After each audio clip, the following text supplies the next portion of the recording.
canım uçur sevgilim uzun.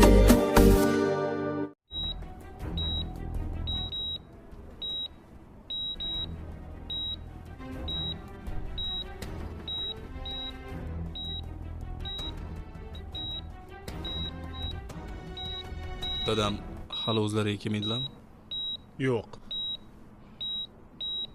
Operatsiyadan yaxshi chiqdilar, lekin uyg'onishlari qiyin bo'lyapti. Bu ahvolda qancha yotadilar? Bilmadim, kimdir 1-2 kunda, yana kimdir yillab yotadi. Otangizda o'yitis bor. Ularda tiklanish sal sekinroq ketadi.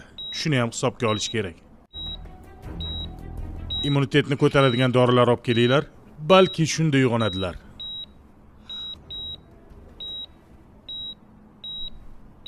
Tushundim. Balkim o'zlariga kelmasliklari ham mumkin.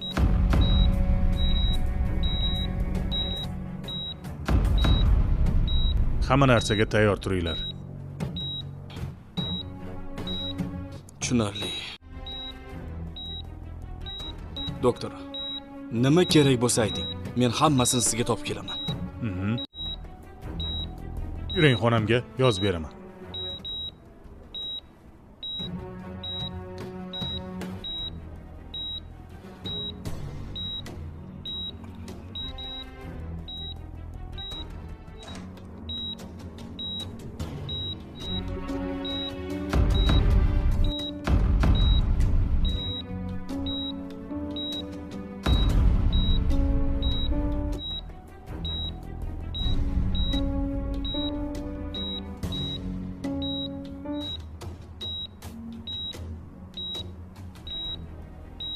अस्सलाम वालेकुम नाज़रीन, इस episode में दिखाया जाता है जहाँ पर हम हॉस्पिटल में देखते हैं एक जगह पर हमको देखने को मिलता है ये अंकल जान की तबीयत बहुत ज़्यादा ख़राब होती है और उसे सांस वाली नाली लगाई जाती है।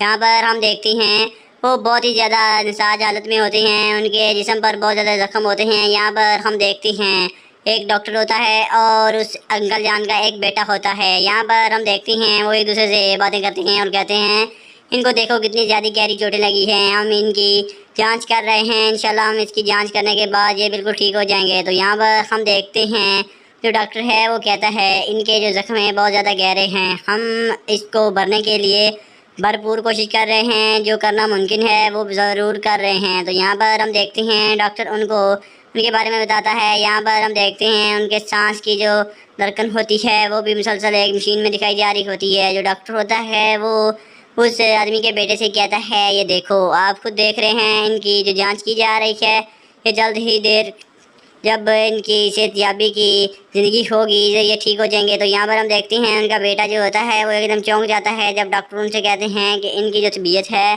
वो बहुत ज़्यादा ख़तरे में है, लेकिन हम जो इनकी जांच कर रहे हैं, हम जिस तरह की इनकी मरहम पट्टी कर रहे हैं, इंशाल्लाह ये जल्द ही ठीक हो जाएंगे। तो यहाँ पर हम देखते हैं जो अंकल का बेटा होता है वो कहता है डॉक्टर साहब आज मुझे बताइए अब क्या किया जाए। तो यहाँ पर हम देखते हैं वो कहता है जल्द ही इनका मुआयना किया जाएगा और अगर इनकी ज़िंदगी हुई तो ये ठीक हो जाएंगे। तो यहाँ पर हम देखते हैं इसके बाद वो दोनों वहाँ से कमरे से बाहर की जानब चले जाते हैं और यहाँ पर हमको देखने को मिलता है उनको जो नाली लगाई होती है उसमें उनके सांस और बाकी सारा सिस्टम उसी के ज़रिए ही चल रहा होता है और वो मुसलसल एक जगह पर लेटे हुए होते हैं, उनको इर्द गिर्द नालियाँ वगैरह लगाई होती हैं और वो मुसलसल बेड पर लेटे हुए आराम कर रहे होते हैं, उनको कोई भी होश नहीं होता। तो दोस्तों इसके बाद हम देखते हैं जो होते हैं ये अंकल जान जिनकी तबीयत के बाद इनके ये सीन बदलता है। दूसरी जन्म हम देखते हैं एक जगह पर एक औरत सोई होती है और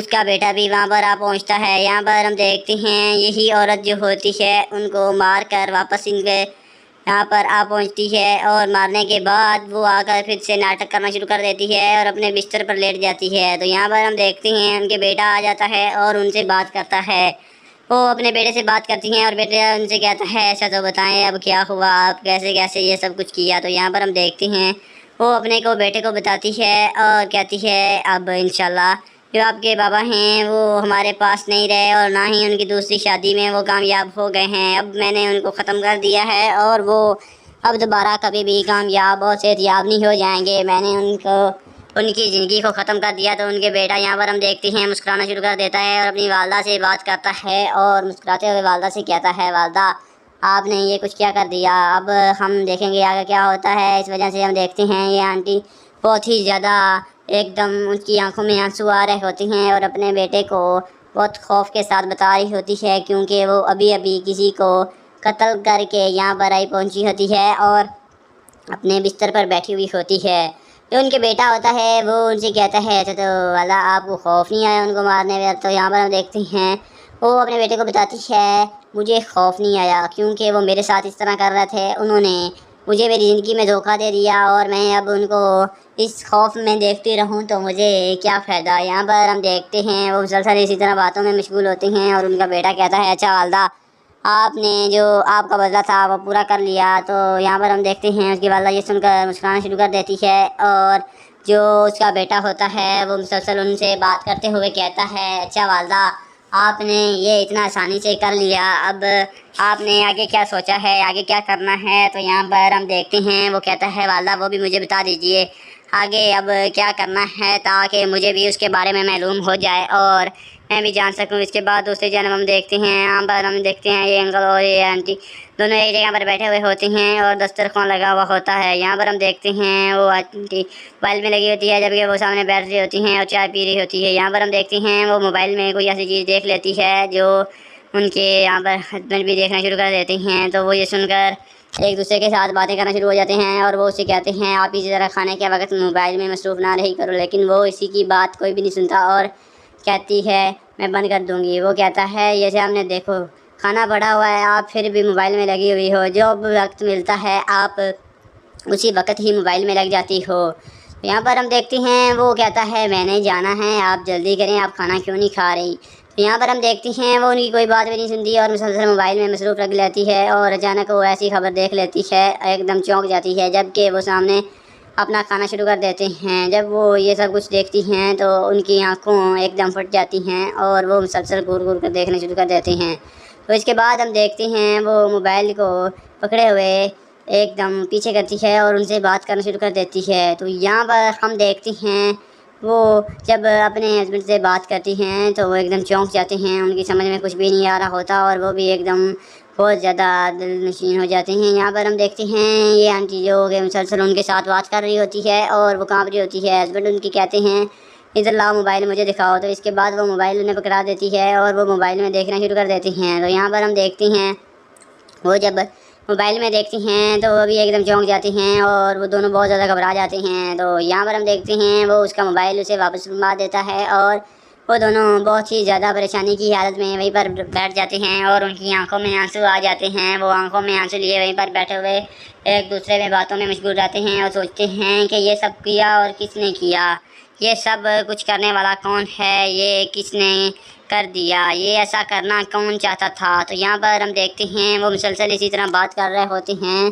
तो उनके जो हस्बैंड होते हैं वो उनकी बात को आगे बढ़ाने के लिए मुसलसल उन्हें कहते हैं, अब आपके ज़हन में कोई ऐसा बंदा है जो ये सब कुछ करने के लिए तैयार हो। तो यहाँ पर हम देखते हैं वो मुसलसल कहती है, मेरे ज़हन में तो कोई भी नहीं है, लेकिन जल्द ही पता चल जाएगा ये सब कुछ किसने किया है। तो यहाँ पर हम देखते हैं जो होते हैं अंकल वो उनसे कह रहे होते हैं, अच्छा तो आपके ज़हन में तो कोई ऐसा बंदा होगा जो आपको लगता है कि ऐसा करेगा, तो क्या आप बता सकती हैं वो बंदा कौन है जो इस तरह करने के लिए तैयार होगा। तो यहाँ पर हम देखते हैं वो मुसलसल बात करती है और कहती है, अभी तक तो मेरे ज़हन में कोई भी नहीं, लेकिन जल्द ही पता चल जाएगा इस तरह किसने किया और क्यों किया। तो यहाँ पर हम देखते हैं वो कहते हैं, ठीक है जल्द पता चल जाएगा। तो दोस्तों यहाँ पर हम देखते हैं इसके बाद हमें दूसरी जानब का मंजर दिखाया जाता है जहाँ पर हम देखते हैं एक जगह पर जिनके साथ अभी अभी उनकी शादी हुई है वो एक जेल में कैद हुई होती हैं और पुलिस वाली उनको सामने गोली पा रही होती हैं। वो जेल में मुसलसल एक जगह पर बैठी हुई होती हैं और एक सामने इधर देखते हैं तो दूसरी खातून भी वही जेल में कैद होती है। वो दोनों एक दूसरे को देख रही होती हैं जबकि जो पुलिस वाली खातून होती है वो भी सामने बैठी हुई होती है और उनसे कोई बात नहीं करती और ना ही उनको आपस में बात करने देती है। उनको देख रही होती है, उनकी निगरानी में होती है। ताकि कोई ऐसा प्लान बनाकर ये किसी ऐसी वजह से क्या कोई चीज़ इनके पास हो जिसकी वजह से ये बाहर ना निकल जाएं। तो दोस्तों इसी सीन के साथ इस एपिसोड का ख़त्म हो जाता है। मिलते हैं अगली वीडियो में। अल्लाह हाफिज़।